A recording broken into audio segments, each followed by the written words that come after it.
욥기 12장 13절부터 25절까지 저와 여러분이 한 절씩 교독하겠습니다. 지혜와 권능이 하나님께 있고 계략과 명철도 그에게 속하였나니 그가 허르신즉 다시 세울 수 없고 사람을 가두신즉 놓아주지 못하느니라.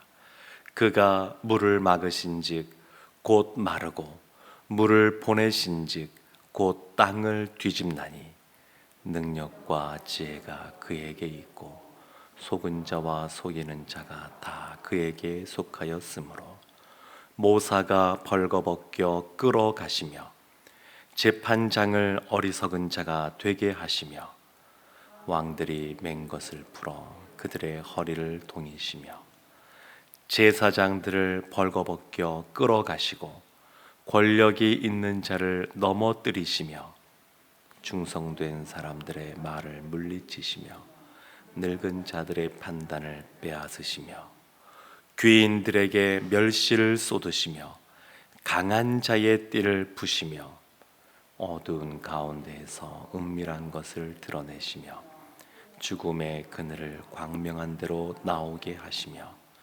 민족들을 커지게도 하시고 다시 멸하기도 하시며 민족들을 널리 퍼지게도 하시고 다시 끌려가게도 하시며 만민의 우두머리들의 총명을 빼앗으시고 그들의 길 없는 거친들에서 방황하게 하시며 함께 보겠습니다.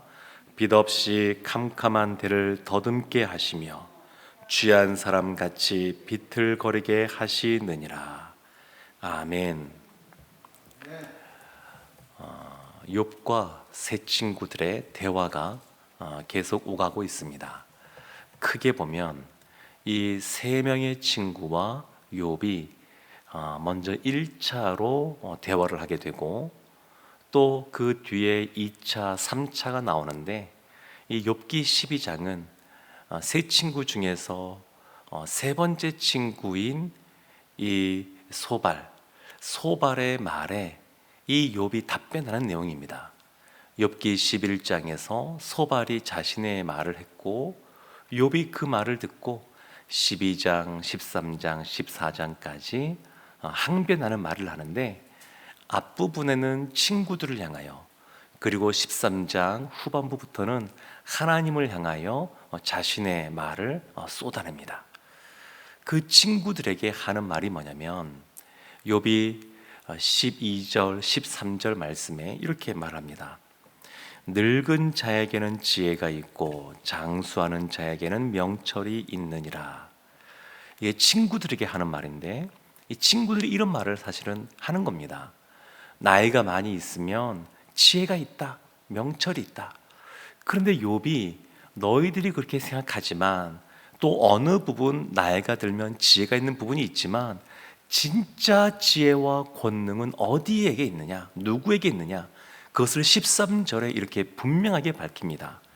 지혜와 권능이 하나님께 있고 계략과 명철도 그에게 속하였나니 16절에도 보면 능력과 지혜가 그에게 있고 지혜와 권능이 하나님께 있다는 겁니다.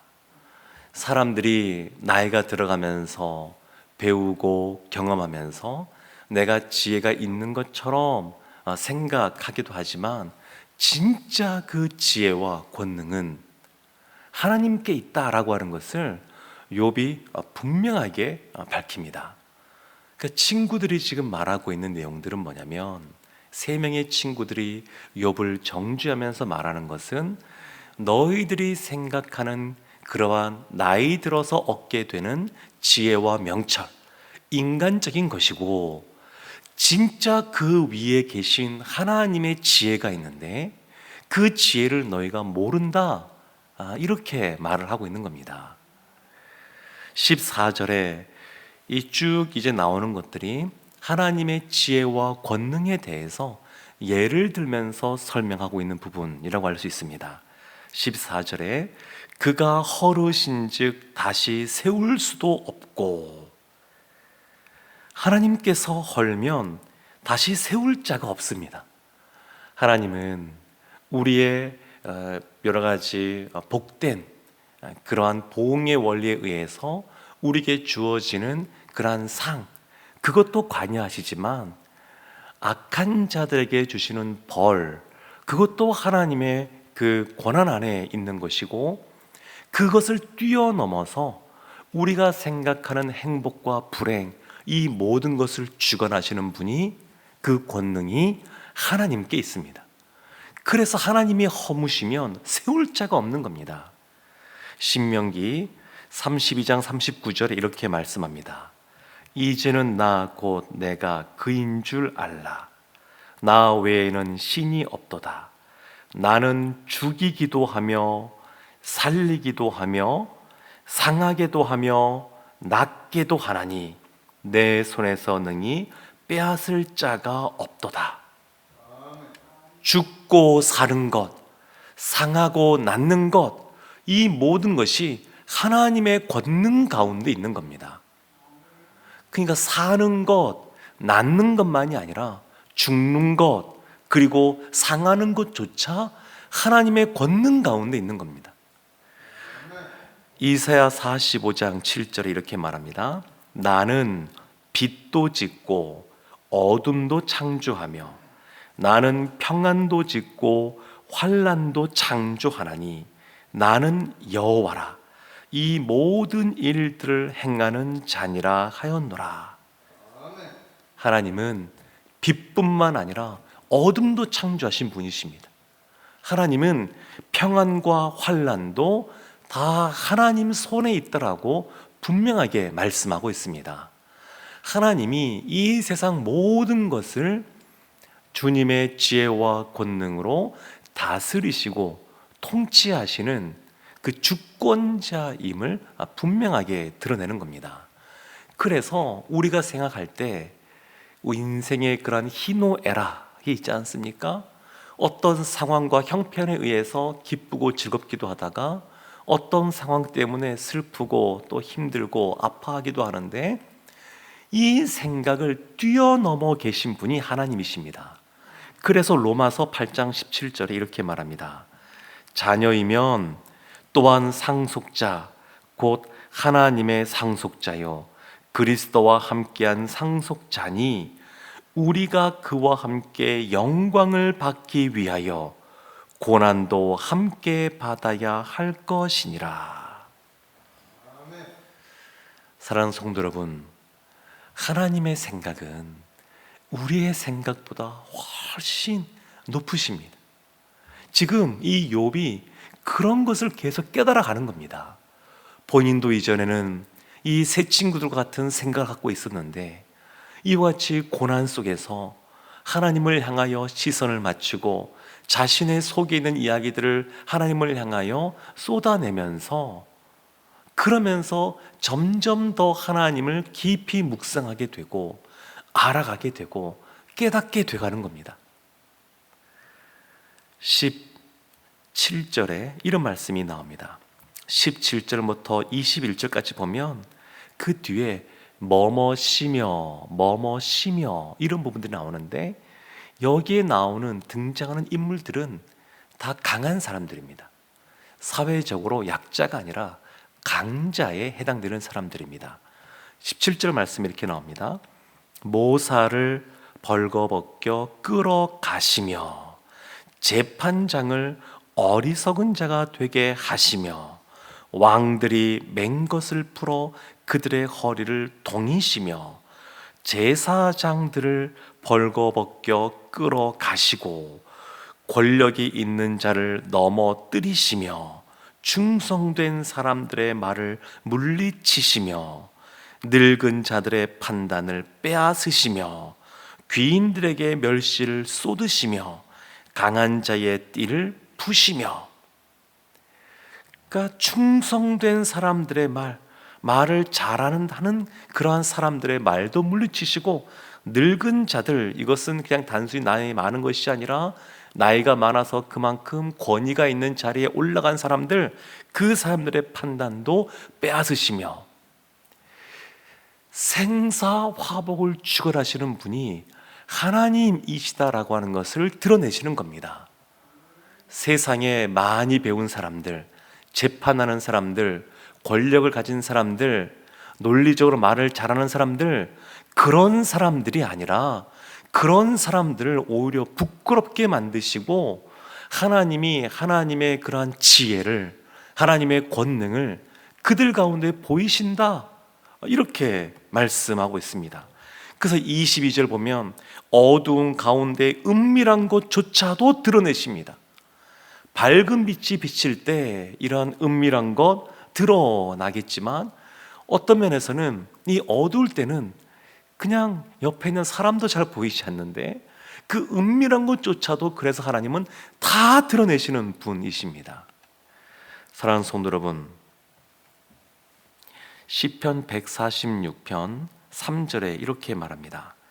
귀인들을 의지하지 말며 도울 힘이 없는 인생도 의지하지 말지니. 사람을 그래서 의지하지 말고 하나님을 의지하라고 말합니다. 잠언 3장 5절 6절도 이렇게 말합니다. 너는 마음을 다하여 여호와를 신뢰하고 내 명철을 의지하지 말라. 너는 범사의 그를 인정하라. 그리하면 내 길을 지도하시리라. 하나님이 우리 인생 가운데 하나님을 알려주시고 깨닫게 해주시고 그 길을 걸어가게 할 때는 보면 이전에 가졌던, 젊은 시절에 가졌던 그러한 생각들, 이러한 것들을 계속 깨뜨리십니다. 이전에 알던 나의 신앙의 틀, 그것이 잘못된 것은 아니고 나쁜 것도 아니지만 그 안에 머물러 있기를 원하지 않으시고 계속 깨뜨려서 더 넓히시기를 원하십니다. 더 넓어지기를 원하십니다. 하나님을 더 많이 바라보고 더 이해하고 하나님의 성품을 더 본받고 하나님의 뜻대로 더 삶을 살아갈 수 있도록 나이가 들어갈수록 신앙의 연륜이 더할수록 하나님이 그렇게 만들어 가십니다. 그냥 두지 않으십니다. 그래서 우리가 생각할 때는 인생의 어렵고 힘든 순간들을 맞닥뜨리면 그것이 왜 우리에게 올까? 이해하기 어렵고 힘들지만 하나님은 그 위에 계시기 때문에 로마서 8장 28절에서 이렇게 말합니다. 우리가 알거니와 하나님을 사랑하는 자 곧 그의 뜻대로 부르심을 입은 자들에게는 모든 것이 합력하여 선을 이루느니라. 그러니까 14절에서 봤던 것처럼 허르신즉 다시 세울 수 없고 라고 하는데 우리 생각에는 내 힘으로 세울 수가 없다니 하고 절망할 수 있지만 이것조차 합력하여 선을 이루시는 분이 하나님이십니다. 15절에도 보게 되면 하나님이 물을 막으시니까 가뭄이 와서 마르게 되고 하나님이 물을 보내시니까 이 땅에 홍수가 와서 땅이 뒤집어지는데 이러한 것들을 겪으면 왜 이런 일이 벌어질까? 낙담하고 이해하기 어렵지만 이런 모든 것조차도 합력하여 선을 이루어 가시는 지혜와 권능이 있으신 분이 하나님이십니다. 어느 나이가 많은 노 목사님이 쓰신 책을 보니까 이런 글이 있었습니다. 한 집안에 어른이 있을 때는 어떤 사람의 의견에 대해서 반대 의견도 자유롭게 주장할 수도 있는데 이제 나이가 들어서 본인이 그 집의 어른이 되고 보니까 자기 주장을 할 수 없다는 겁니다. 그리고 그 안에 이런저런 의견이 있을 때 누구의 의견을 편들어 주기도 어렵다. 그런 말씀을 하십니다. 왜 그러냐면 젊었을 때 위에 어른이 있을 때는 그 어른이 다 조율해 주니까 편안하게 자기의 의견, 옳고 그름에 대하여 자기 생각에 옳고 그름에 대하여 분명하게 그 주장들을 하는데 이제 본인이 어른이 되고 보니까 옳고 그름이 중요하기보다 더 중요한 것은 누구 편을 들었을 때 다른 쪽에 있는 사람이 거기에 마음이 상하고 분열이 될 수 있기 때문에 옳고 그름보다 하나됨이 더 중요함을 깨닫게 되었다는 겁니다. 그래서 젊은 사람들이 볼 때는 왜 저 어르신은 약간 애매모호하게 이렇게 말씀하시고 행동하시고 그러실까 이렇게 볼 수 있지만, 나이가 든 어른 입장에서 보면 애매모호한 것이 아니라 다 끌어안은 거라고, 포용하는 거라고. 옳고 그름을 주장하기보다 하나됨을 유지하는 것이 더 중요하니까 그냥 끌어안는 거라고, 이런 말씀을 하셨습니다. 생각해 보면 모세가 이스라엘의 범죄 가운데 있을 때에 하나님, 이 민족을 쓸어버릴 것 같으면, 진멸하실 것 같으면 차라리 제 이름을 생명책에서 지워 주옵소서, 이런 반응이 나오는 겁니다. 바울이 민족이 구원을 얻을 수만 있다 그러면 제 이름이 저주를 받아도 좋습니다. 이런 것은 젊었을 때에 그냥 내가 알고 있는 것을 주장할 때에, 보응의 원리만 적용할 때에 나올 수 있는 말들이 아닙니다. 그것을 뛰어넘었을 때 나오는 고백들입니다. 욥이 자신의 친구들에 대하여 서운한 것이 이런 겁니다. 왜 그 틀 안에서만 나를 정죄하려고 그러냐? 아닐 수도 있는데. 그리고 그거보다 친구 아니냐, 친구면 좀 믿어주고 품어주고 위로해주고 그것이 우선 아니냐, 이런 것에 대한 서운한 마음들이 욥 가운데 있습니다.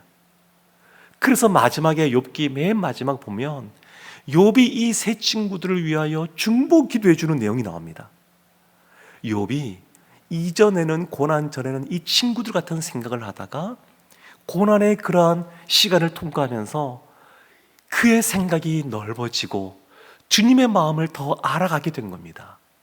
사랑하는 성도 여러분, 사람도 이와 같을진데 우리와 하나님의 관계는 어떻겠습니까? 하나님의 그 지혜, 하나님의 그 권능, 우리가 다 알 수가 없습니다.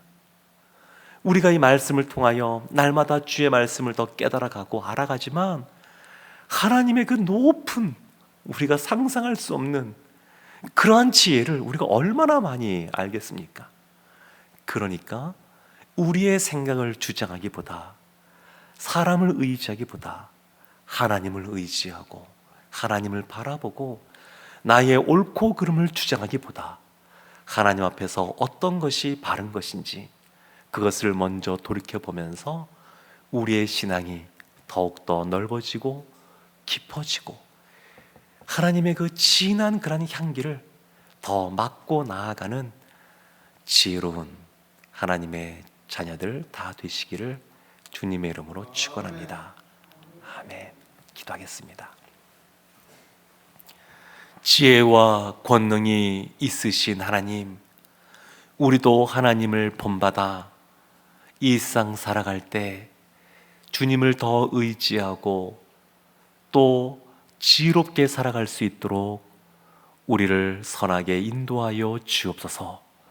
오늘도 하나님의 권능 아래 거하며 주님이 주시는 보호하심 속에서 복된 삶을 살아가게 하옵소서. 예수님의 이름으로 기도합니다. 아멘.